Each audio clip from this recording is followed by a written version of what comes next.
Hello guys, and welcome back to this channel, where today guys, I'll be showing you how to download Binance on your phone.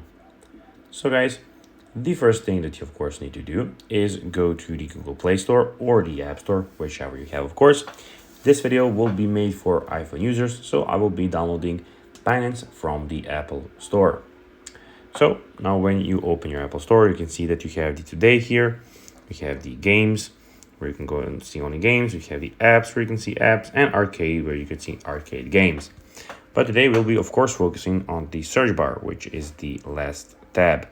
Now when you're in the screen, all you need to do is go and click on the search bar and type Binance.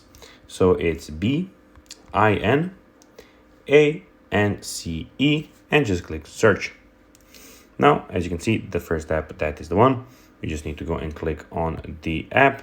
And here you can see the rating of the application, the age, charge, developer, language, the size of the application, and so on and so on.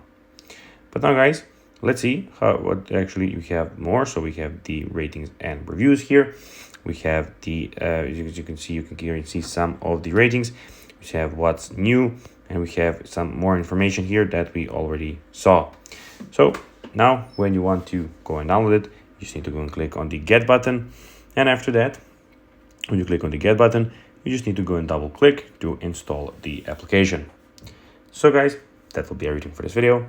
I hope that you found this video informative and entertaining, guys. If you did, don't forget to like this video, share it, subscribe to the channel, and put the notifications on, as guys, this really helps us grow our channel. So if you have a few seconds, it will be pretty cool if you could do this for us. So guys, as I said, that's everything for this video. I hope that you enjoyed it, and guys, as always, I'll be seeing you in the next one. Bye guys.